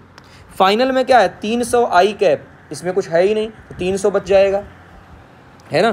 देखो लिख के दिखा देता हूँ, ये है 300 I cap plus 400 J cap plus 7k cap, minus आपको करना है 7k कैप को। तो खुद बताओ 300 के साथ कुछ नहीं है तो 300 बच जाएगा, 400 बच जाएगा, 7 प्लस 7 माइनस क्या हो गया 0, क्या हो गया 0। तो यानी आपको पता चल गया आपके पास वैल्यू क्या बच गई है, आपके पास वैल्यू बच गई है 300 I cap plus 400 J cap. और जैसे ही आपको सिर्फ क्या पूछा गया मैग्नीट्यूड, यानी आपके वेक्टर नहीं क्या कर दिया 300 का स्क्वायर प्लस 400 का स्क्वायर, और ये आ गया 500 का स्क्वायर। अब ये मैंने आपको ट्रिग्नोमेट्री में पढ़ाया हुआ था। कहानी समझ में आ गई पूरी। ये पूरी कहानी थी, ये बहुत अच्छे क्वेश्चंस थे। आइए और अच्छे क्वेश्चंस की तरफ बात कर लेते हैं। आइए सबसे पहले क्वेश्चन की बात करते हैं, है ना। सारे अब क्वेश्चन की प्रैक्टिस ही होगी पूरी की पूरी। सबसे पहले ये कह रहा है an athlete complete 1 round of circular track, है ना। चलिए तो मैं हल्का सा छोटा सा बनाता हूँ कि एक एथलीट है, वेट करिए बेटा, हाँ चलिए। तो मैंने आपसे कहा, ये कौन सा कलर बन गया, ठीक। तो मैंने आपसे कहा कि एक एथलीट है, ये क्वेश्चन क्लास 9th का है, बट यहाँ हमारे लिए सीखने के लिए बहुत इंपॉर्टेंट है। एक एथलीट है, तो मैंने माना यार एथलीट ने एक राउंड शुरू किया और यहाँ से उसने शुरू किया ऐसे, ठीक। एक चक्कर कंप्लीट करता है 1 राउंड 40 सेकंड में। तो सिंपल सी बात है, तो मैंने यहाँ पे लिखा अच्छे तरीके से, सर 40 सेकंड में वो कंप्लीट करता है एक राउंड, ठीक है, एक राउंड। और ये सबको पता होता है कि एक राउंड में 2πr डिस्टेंस चलता है हमेशा, ठीक है। और आपको टाइम दिया गया है 2 मिनट 20 सेकंड। कितना? 2 मिनट 20 सेकंड। अब पहली गलती बच्चों से क्या होती है समझिएगा, 2 मिनट 20 सेकंड, इसका मतलब उसने दिया है आपको 140 सेकंड।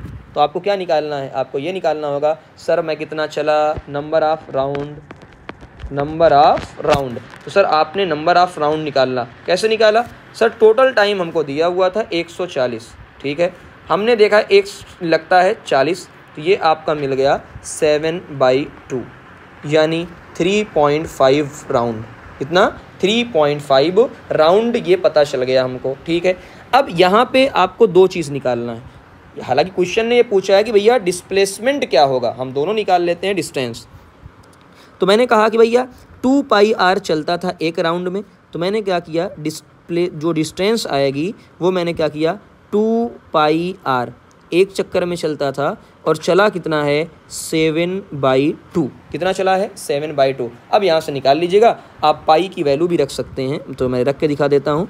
2 × 22/7, पाई की वैल्यू जानबूझ के मैंने रखी है ताकि कट जाए, इंटू r इंटू 7/2। तो 2 से 2 कट गया, 7 से 7 कट गया, यानी आ गई 22r डिस्टेंस। सर डिस्प्लेसमेंट कितना आएगा, तो जैसे ही मैंने लिखा डिस्प्लेसमेंट, बताओ कितना चला है वो, 3.5। इसका मतलब ए से ए, खुद समझिए भाई, उसने क्या किया है, ये ए से लेके ए तक क्या हो जाएगी 0, फिर उसने एक चक्कर लगाया ए से ए, फिर क्या हो जाएगी 0, फिर क्या है ए से ए, फिर डिस्प्लेसमेंट क्या हो गया 0। इस बार वो आधा चक्कर ही चल पाया है, यानी ए से लेके बी तक, ए से लेके बी तक, तो यानी कितना हो जाएगी, यही इतना। तो डिस्प्लेसमेंट हमेशा वेक्टर क्वांटिटी होती है, यानी क्या हो जाएगी 1 से लेके बी तक, और सबको पता होता है ये भी रेडियस r, ये भी रेडियस r, टोटल हो जाएगा 2r, यानी इज इक्वल टू 2r। तो ये भी 0, ये भी 0, ये भी 0, है ना। चलो बात समझ में आ गई। ये बहुत फेमस और बहुत बेस्ट क्वेश्चन था। अगला क्वेश्चन दिया हुआ है आपका यहाँ पे, ओके। पहला, a particle start moving from point A, ठीक है सर, ए से चल रहा है, B and reach at point B along semi circular path, यानी वो इस रास्ते से जाता है। आपको डिस्टेंस और डिस्प्लेसमेंट आपको बताना है, आपको डिस्टेंस और डिस्प्लेसमेंट बताना है। आइए 2 तरीके से बात कर लेते हैं, तो आपको और भी बातें समझ में आ जाएगी। चलिए पहला डिस्टेंस, तो मैं डिस्टेंस कैसे निकालूंगा, डिस्टेंस सर सिंपल सी बात है, एक राउंड चलता तो 2πr चलता, ऐसे समझिएगा सर। अगर एक राउंड चलता 2πr चलता, लेकिन ये चला है आधा राउंड, इसका मतलब ये πr डिस्टेंस चला है, πr डिस्टेंस चला है, ठीक है ना। इतनी सी बातें हैं, ओके। चलिए अच्छा, एक और तरीका और करके, angle is equal to arc by radius, ये सबने पढ़ा था, मैंने बहुत शुरू में पढ़ाया आपको, जिसने अभी तक ये लेक्चर नहीं किया कर लो। Angle is equal to arc by radius, मुझे डिस्टेंस चाहिए यानी मुझे आर्क चाहिए, तो आर्क के लिए क्या हो गया, r इंटू एंगल, और एंगल किस में लिया जाता है, एंगल हमेशा रेडियन में। तो बताओ ये कितना चला है 180 डिग्री, यानी r इंटू पाई, यानी πr, ठीक है सर। डिस्प्लेसमेंट की बात कर लेते हैं। डिस्प्लेसमेंट, तो मैंने कहा डिस्प्लेसमेंट को सिर्फ इस बात से मतलब होता है, आपने शुरू कहाँ किया, आपने ख़त्म। तो मैंने कहा ये b था और ये क्या था a, तो मैंने चलना कहाँ से स्टार्ट किया, a से, यानी मैं a से लेके b तक का एक निशान बना दूंगा, और ये किसके बराबर होगा, अभी आपको बोला r + r 2r के बराबर होगा। पूरी बात समझ में आ गई सबको, हाँ सर पूरी बात समझ में आ गई, ओके। अब आते हैं इस फेमस क्वेश्चन पे। इस फेमस क्वेश्चन पे ये आपको मैं लगाता हूँ VIP क्वेश्चन। सबसे ज़्यादा इस बात को आप समझिएगा, इसी बात को आपको सीखना है। फेमस क्वेश्चन क्यों है, इस बात को आप समझिएगा। चलिए, पहला ये है कि आपसे पूछा गया है कि ये A से लेके B तक चला है, कुछ ना कुछ एंगल चला है, कुछ ना कुछ एंगल चला है, तो आपको डिस्प्लेसमेंट बताना है। हालांकि मैं आपको डिस्टेंस और डिस्प्लेसमेंट दोनों बताऊंगा, तब आपको बात समझ में आ जाएगी। सबसे पहले डिस्टेंस निकालने के लिए बात ही ख़त्म कर लेते हैं, डिस्टेंस कैसे निकलेगी। चलिए, मैंने कहा सर मैं डिस्टेंस निकालता हूँ। पहला डिस्टेंस ऐसे निकलेगी, अभी आपने देखा था डिस्टेंस निकालने का तरीका, तो मैंने फिर से लिख दूँ कि जो एंगल होता है theta, angle is equal to arc by radius. क्या होता है? Arc by radius. और अगर कभी मुझे आर्क चाहिए, यानी मुझे अगर डिस्टेंस चाहिए, तो मैं क्या कर दूंगा? r into theta. और ये सबको पता है थीटा हमेशा रेडियन में रखा होता है, यानी पाई के अंदर रखना होता है। ठीक है, अब किसी को भी अगर रेडियन वाला ना समझ में आया हो तो मैंने अच्छे तरीके से प्लेलिस्ट के अंदर आपको मिल जाएगा, जहां मैंने एंगल की पूरी बात की हुई है। ठीक है ना? तो ये पार्टिकल A से लेके B तक इतना चला है, कितना? इतना। तो ये एंगल इसका रख देंगे, आपको पूरी वैल्यू आ जाएगी। अब बात करते हैं नंबर 2। तो ये तो निकल आएगा, अभी आपको क्वेश्चन करके दिखा दूंगा पूरा। नंबर 2 की बात करते हैं, और मैं बात करता हूँ डिस्प्लेसमेंट की। किसकी बात करता हूँ मैं? डिस्प्लेसमेंट की बात करता हूँ। तो अगर आपको कभी भी डिस्प्लेसमेंट निकालना है तो आप एक फार्मूला डायरेक्ट याद रख सकते हैं, 2r sine theta by 2, 2r sine theta by 2। इससे आपका पूरा का पूरा वैल्यू, पूरी की पूरी चीज़ें निकल के चली आएंगी, है ना। कुछ लोग कहेंगे सर आप तो रटवा दिए, आपने तो रटवाया है। चलो और बात कर लेते हैं। भैया रटवाऊंगा नहीं, आपको रटवाऊंगा नहीं। चलो, इसी को मैं ऐसे बना लेता हूँ, समझिएगा। इस डायग्राम को मैं डायग्राम बना के दिखा देता हूँ पूरा। ठीक है, तो मैं डायग्राम को ऐसे बनाता हूँ। ये आपका, एक मिनट, मैं डायग्राम बना के दिखा देता हूँ, थोड़ा सा वेट करिएगा बस। ये A मान लेता हूँ, ये B। यार निशान थोड़ा सा अच्छे से बन जाए ना, डायग्राम अच्छे से बनेगा तो मज़ा आएगा। ठीक है, चलिए, ये आपका समझिएगा, ये आपका A है, ये आपका मैंने B माना। ठीक है, और ये आपका O पाथ है, और इसने कुछ ना कुछ एंगल थीटा एंगल ट्रेवल किया, जो बना हुआ। मैंने डायग्राम को सिंप्लीफाई कर दिया। मैं कहाँ से कहाँ चला हूँ? A से लेके B तक। और कैसे चला हूँ? A ऐसे चला हूँ। तो ये मेरी जो आर्क है ना, वही मेरी डिस्टेंस होगी। तो ये मेरी आर्क है और ये मेरी डिस्टेंस है, लेकिन मैंने डिस्टेंस निकाल लिया। आसान तरीके से आप निकाल सकते हैं। मुझे डिस्प्लेसमेंट से प्यार है, डिस्प्लेसमेंट से मतलब है। तो इसका मतलब डिस्प्लेसमेंट क्या है? Initial to final. ये मेरी क्या है? डिस्प्लेसमेंट। तो मैंने इसको लिखा D वेक्टर। तो ये मेरी डिस्प्लेसमेंट है। अब मैं क्या करूँगा, पूरे तरीके से बताता हूँ, सबसे आसान है ना। मैंने क्या किया, इस पॉइंट को यहाँ पे रहने दिया, O पॉइंट। ठीक है सर, O पॉइंट को रहने दिया। ठीक, अब मैंने क्या किया, एक बाइसेक्टर ड्रॉ कर दिया। क्या मतलब है इसका? समझिएगा, ये मेरा O था। हाँ सर, ये आपका A पॉइंट था। ठीक है, ये A पॉइंट है, और ये रेडियस है, ये सबको पता है। और ये भी क्या है? रेडियस। मैंने क्या किया है, मैंने एक छोटा सा पॉइंट यहाँ पे ऐसे स्ट्रेट लाइन ड्रॉ कर दिया है। ये आपका स्ट्रेट लाइन ड्रॉ कर दिया है, स्ट्रेट लाइन ड्रॉ कर दिया है। इस पॉइंट को मैंने ले लिया है C। तो अगर मैंने आधे पे ड्रॉ किया है तो ये थीटा नहीं हो गया, अब क्या हो गया? आधा थीटा, यानी थीटा बाई 2, थीटा बाई 2। और मैंने क्या किया, ये जो पॉइंट आपका था, इस बार ये, अब ये क्या रह गया है? ये A से लेके C तक का पॉइंट है। ठीक, पूरी बात को समझिएगा। अब मैं इसको और कैसे लिख सकता हूँ? इसको ऐसे लिख सकता हूँ, आप कंपोनेंट लीजिए। तो जैसे ये वाला कंपोनेंट आप लेंगे तो आपका बन जाएगा R cos थीटा बाई 2, है ना। सबको पता है जहाँ से एंगल लेते हैं वो क्या होता है? cos। तो दूसरा वाला A से लेके C तक क्या बन जाएगा? R sin theta by 2। ये मैंने कंपोनेंट ले लिया। ठीक है, अब आप खुद बताओ, जो मेरी डिस्प्लेसमेंट है, मैग्नीट्यूड है ना। हालांकि एक्चुअल में क्या हो, मैग्नीट्यूड, वो क्या है? A से लेके B तक। और जो A से लेके B तक है वो क्या है? A से लेके C और C से लेके B। क्यों सर? यहाँ तो क्या था, ये इधर, ये B है ना, ये B। तो क्या मैं इसको लिख सकता हूँ 2AC? बिल्कुल लिख सकता हूँ। और मेरा ये क्या है बताओ? अगर मैंने लिख दिया 2, और AC क्या है? R sin theta by 2। देख लो, तो मैंने हालांकि पूरा प्रूफ भी कर दिया है ना, हर तरीके से, तो आप देख सकते हो। तो एक फार्मूला डायरेक्ट तरीके से आ गया।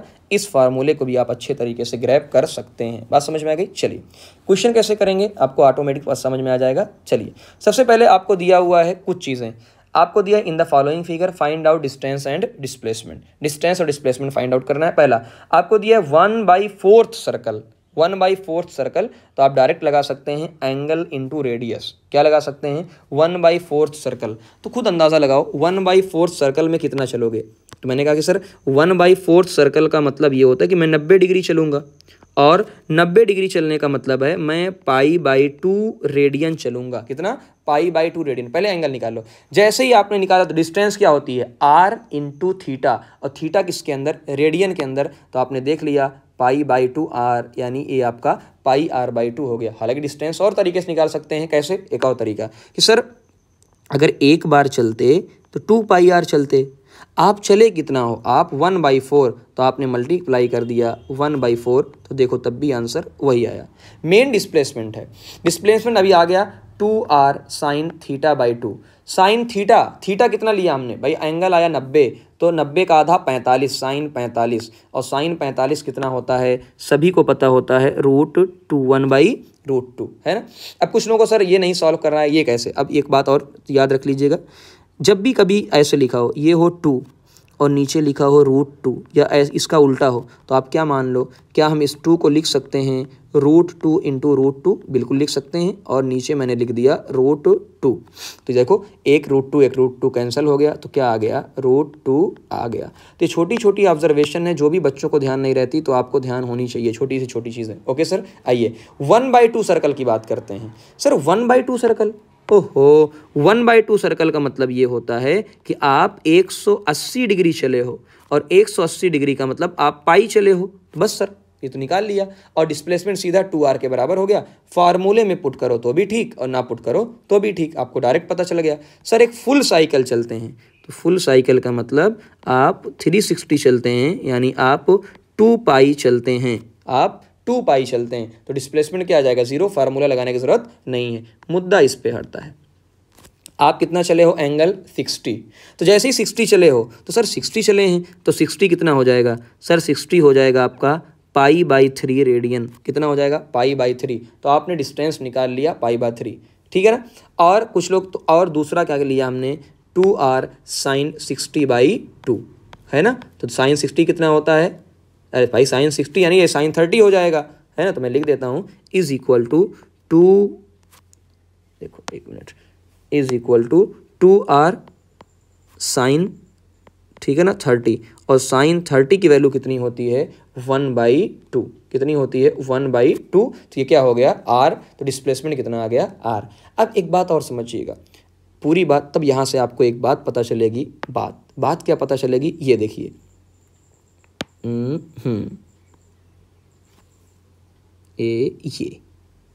ये बात पता चलेगी। आपने कहा कि सर ये पॉइंट था A, ये पॉइंट था B, और ये पॉइंट था आपका O।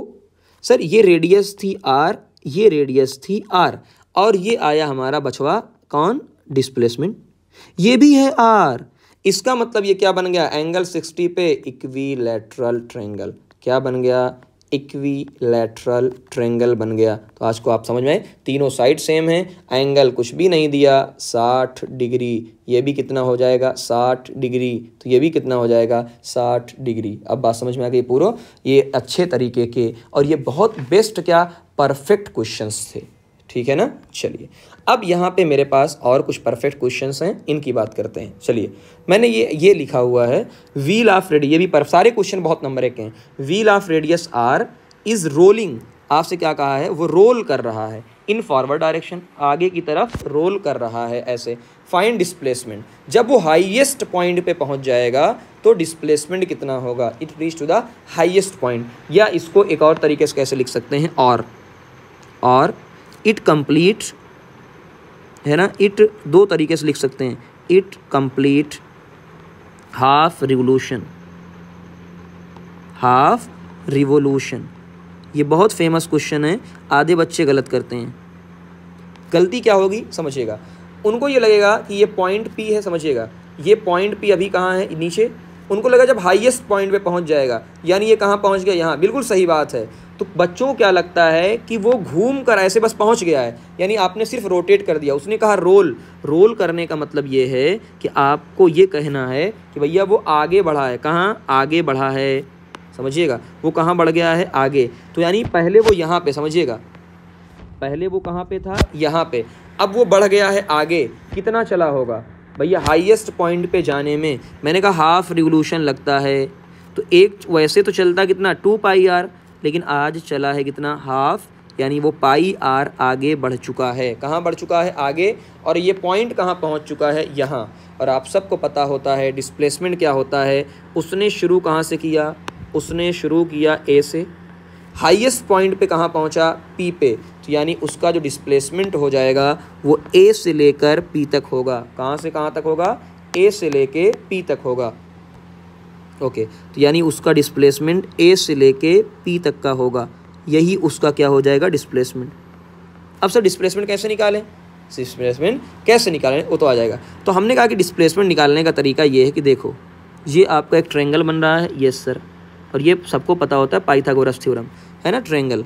और यहाँ क्या है उसकी r + r 2r रेडियस हो गई है ना, कि सर्कल रेडियस पूरी के, सॉरी ये डायमीटर है ना, तो r + r डायमीटर 2r हो गया है। यहाँ की डिस्टेंस दी हुई है πr। तो क्या करोगे, पाइथागोरस थ्योरम, पाइथागोरस थ्योरम।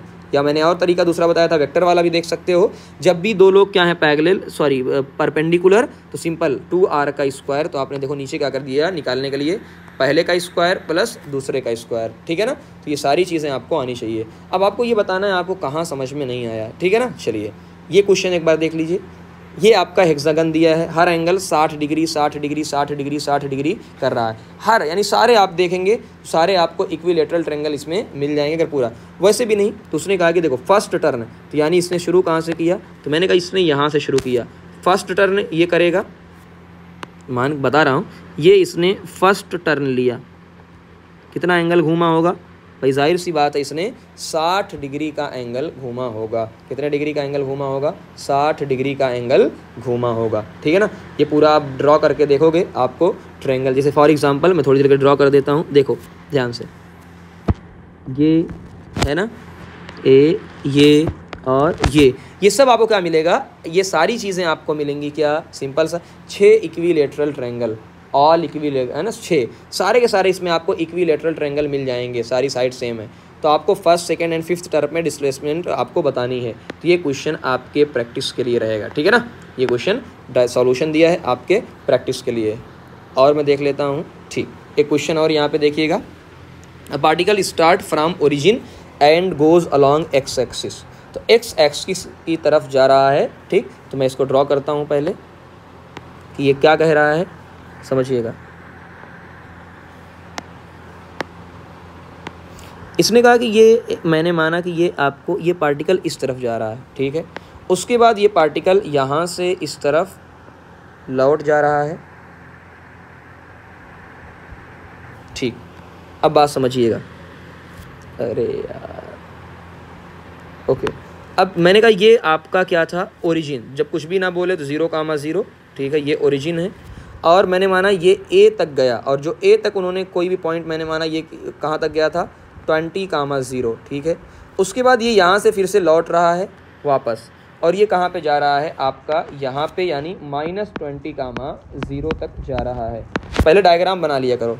तो जैसे मैं समझाने के, मैंने कहा डिस्टेंस कितनी होगी सर, डिस्टेंस जो होगी वो पूरा कितना चला है। तो पहले वो से ए गया है, उसके बाद ए से लेकर गया है कितना, सी तक, ठीक है ना। तो बताओ ओ से लेके ए तक कितना है, 20, प्लस ए से लेके सी तक कितना है, अरे भैया ए से लेके सी तक कितना है, ये भी 20 + 20 है, यानी टोटल हो गया 60 मीटर। लेकिन जैसे ही आप डिस्प्लेसमेंट की बात करोगे उसको सिर्फ मतलब होता है शुरू कहाँ से किया। तो मैंने कहा सर उसने शुरू किया ओ से, गया कहाँ सर, वो गया कहाँ, सी तक, और कहाँ गया, अपोजिट डायरेक्शन में, यानी क्या हो जाएगा आपका -20 मीटर। या दूसरा तरीका, तो भैया कहाँ गया, शुरुआत ओ से लेके ए तक, माइनस करो कहाँ, ए से लेके सी तक, तब भी वैल्यू क्या आएगी, 20 - 40, यानी -20 आएगी। बात समझ में आ गई सबको। तो ये पूरे तरीके से क्वेश्चन। ये अगला क्वेश्चन बहुत फेमस और बहुत मज़ेदार क्वेश्चन है ना, हो सकता है आपसे हो जाए, हो सकता है आपसे ना हो। पहला क्वेश्चन ये दिया हुआ है, 3 गर्ल्स हैं। तो मैं पहले डायग्राम बना लेता हूँ। ये 3 गर्ल्स हैं, यहाँ P पॉइंट से उन्होंने शुरू किया, सर P पॉइंट से शुरू किया, और एकदम क्यू पे गई हैं। देखो क्वेश्चन पढ़ लो पहले। 3 girls skating on a circular ice ground of radius 200। इसकी रेडियस क्या है? 200 मीटर है, तो आपको पता चल जाएगा भी रेडियस 200 मीटर है। और ये जा रहे हैं पॉइंट पी और क्यू पे पहुंच रहे हैं। सभी के अपने अपने रास्ते हैं, सभी के अपने अपने रास्ते हैं। रास्ता नंबर 1, सबसे पहला रास्ता लेती है एक गर्ल जो ए है, तो मैंने ये रास्ता मैंने बना दिया ये। तो सबसे पहले एक है ये, मैंने माना इसको बी, है ना। और उसके बाद कुछ लोग और रास्ता लेते हैं। एक रास्ता ये बच्ची लेती है और एक रास्ता ये। सिंपल क्वेश्चन लग रहा है, बहुत मज़ेदार क्वेश्चन है, समझिए। ये रास्ता है ए वाले का और ये रास्ता है सी वाले का। ये ऐसे ऐसे ऐसे ऐसे घूम के जा रहा है, ये भी ऐसे ऐसे ऐसे जो मनमर्जी ऐसे करके जा रहा है। सब कहाँ पहुँच रहे हैं? सब क्यू पे पहुँच रहे हैं। पहला क्वेश्चन आपसे पूछा गया है मैग्नीट्यूड ऑफ डिस्प्लेसमेंट, सभी का डिस्प्लेसमेंट क्या है? सभी का डिस्प्लेसमेंट क्या है? तो हमने पहले ही डिस्प्लेसमेंट में पढ़ा था, डिस्प्लेसमेंट को सिर्फ मतलब होता है इनिशियल टू फाइनल। डिस्प्लेसमेंट, सभी का डिस्प्लेसमेंट कहाँ से शुरू हो रहे हैं? पी से। सब शुरू हो रहे हैं पी से और सब कहाँ जा रहे हैं? क्यू। और सबको पता है पी से लेके क्यू तक आर प्लस आर यानी वो 2r के बराबर है और r की वैल्यू दी हुई है। फिर एक क्वेश्चन पूछा जा रहा है सर कि for which girl this is equal to the actual path, कि किसका, यानी ये पूछ रहा है सिंपल कि किसका डिस्टेंस और डिस्प्लेसमेंट दोनों बराबर है, ठीक है ना। यानी 2r किसके एक्चुअल पाथ के बराबर है। तो मैंने आंसर दिया भैया गर्ल बी। बी कौन सा रहेगा? बी वाले के लिए डिस्टेंस भी वही है और डिस्प्लेसमेंट भी वही है। तो आपको ये पूरी बात समझ में आ चुकी होगी। चलिए आगे बात करते हैं। और भी हमारे पास अभी और देखते हैं क्वेश्चंस, ठीक। हाँ, ये वाला क्वेश्चन हो गया, ये वाला, और फ्रॉग वाला क्वेश्चन हालांकि मिल जाएगा आपको। और उसके बाद एक क्वेश्चन और है यहाँ पे, चलो इसको भी करवा देता हूँ पहले, उसके बाद आपके 2 होमवर्क में रहेंगे, उसको आपको देखना है पहले। इसने ये कहा a bird initially flies toward the east. सबसे पहले एक चीज़ बना लिया करो यार हमेशा, है ना। जब भी कोई ऐसी बात करे तो आप एक चीज़ बना लिया करो कि और चीज़ें क्या क्या हैं।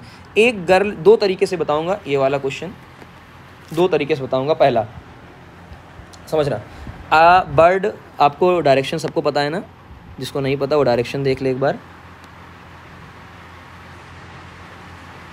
तो डायरेक्शन देख लो, ये होता है आपका ईस्ट, ये होता है आपका नॉर्थ, ये आपका होता है वेस्ट, ये होता है साउथ। वेक्टर में अगर आप चलेंगे इसे हम लोग बोलते हैं हमेशा आई कैप, पहले से पता है, माइनस आई कैप, ठीक है ना। और ये होता है आपका जे कैप और ये माइनस जे कैप। कुछ लोग कहेंगे सर अगर कोई और डायरेक्शन आ गई तो के कैप आएगा, है ना, तो प्लस के और माइनस के आएगा। तो लिखना शुरू करो। सबसे पहले उसने कहा a bird initially flies toward east by 60-60, तो मैंने ऐसे लिखा 60 मीटर ईस्ट की तरफ जा रहा है, तो ईस्ट की तरफ मैंने क्या लिख दिया? आई कैप, ठीक है सर। और कहाँ जा रहा है? After that bird is flying toward north, उसके बाद मैंने लिखा प्लस 60 मीटर, 80 मीटर कहाँ जा रहा है? नॉर्थ। तो क्या मैं लिख सकता हूँ कि सर 80 मीटर नॉर्थ यानी जे कैप में जा रहा है। फिर मैंने लिखा sir plus bird flies vertically upward, भाई ऊपर जा रहा है कितना? 100 मीटर, तो ऊपर को हम लोग क्या मानते हैं? प्लस के कैप, है ना। जाहिर सी बात है, 3 डायरेक्शन पूरा। अब देखो तरीका, आपको बताना है डिस्टेंस और डिस्प्लेसमेंट। तो डिस्टेंस का तो दिक्कत ही नहीं है, डिस्टेंस वो कितना चला है? सीधा 60, फिर 80 और फिर 100। अब मुद्दा है डिस्प्लेसमेंट निकालने का, इसका डिस्प्लेसमेंट निकालने का। तो मैंने एक सिंपल सी आपको बात बताई थी, जब भी कोई वेक्टर क्वांटिटी आपको दी हो, आपका सिंपल फंडा है, आप क्या करो उसका स्क्वायर। तो मैंने किया 60 का स्क्वायर प्लस 80 का स्क्वायर प्लस 100 का स्क्वायर। किसके अंदर करते थे? याद करो, हम लोग ये हमेशा किसके अंदर करते थे? अंडर रूट के अंदर। तो मैंने रूट के अंदर किया और वैल्यू को सॉल्व किया। अब यहाँ पे क्या हो गया? 60 का स्क्वायर प्लस 80 का स्क्वायर, ये फिर से आ गया 100 का स्क्वायर। किसका आ गया? 100 का स्क्वायर। और यहाँ भी 100 का स्क्वायर है, तो 100 का स्क्वायर प्लस 100 का स्क्वायर, है ना। तो 100 को कॉमन ले लिया, 1 + 1 यानी आपका √2, यानी ये आ गया 100√2।